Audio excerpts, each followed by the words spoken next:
السلام علیکم ورحمۃ اللہ وبرکاتہ۔ تمام مسلمانوں کو بڑے دکھ کے ساتھ یہ اطلاع دی جا رہی ہے کہ ہمارے ضلع سورت کا مشہور گاؤں جو کیم چوراہے کے پاس واقع ہے، ہتھوڑا گاؤں، وہاں کے ایک جید حافظ قرآن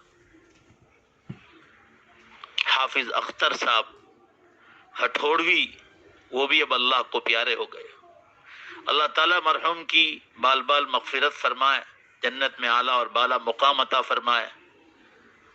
اللہ حضرت مولانا کی خدمات کو قبول فرمائے اور دنیا سے زیادہ ان کو قبر میں اور آخرت میں راحت عطا فرمائے، اور ان کے گھر والے اور جتنے بھی متعلقین ہیں، رشتہ دار، دوست احباب، اللہ سب کو صبر جمیل اور اس پر اجر جزیل عطا فرمائے۔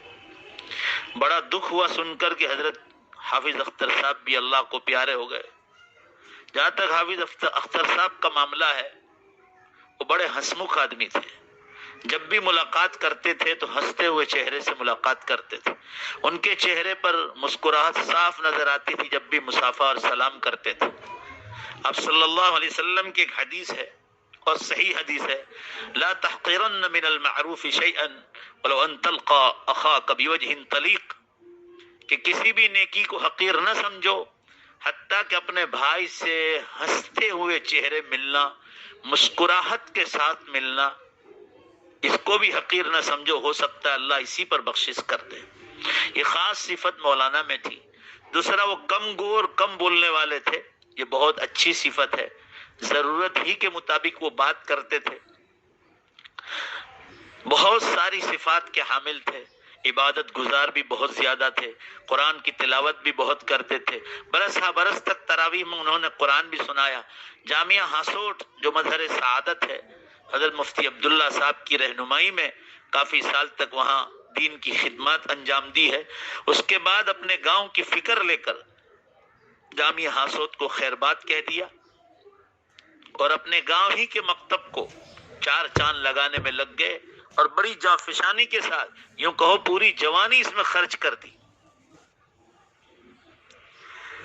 اور آج اللہ کو پیارے ہو گئے۔ اللہ تعالیٰ ان کی خدمات کو قبول فرمائے۔ جہاں تک مکتب کا معلوم ہے، میری اپنی جانکاری اور دانست میں دین کے جتنے بھی شعبے ہیں، چاہے وہ دارالعلوم ہو، خانقاہیں ہوں، دعوت و تبلیغ کا کام ہو، ان سب میں سب سے مہنگا کام اور سب سے کٹھن کام اگر کوئی ہے تو بچوں کو دینی تعلیم دینا۔ جب بچے پیشاب پانی کرتے ہو، 5-6 سال کی عمر سے ان کو اللہ اور نبی کا نام سکھانا، ایمانیات سکھلانا، عقائد سکھلانا، جبکہ وہ بالکل خالی ذہن ہوتے ہیں، ان کا دماغی میدان بالکل خالی ہوتا ہے، پھر اس کو دماغ میں جمانا اور ایسا جمانا کہ موت تک وہ نکلنے نہ پائے، یہ سب سے کٹھن کام ہے۔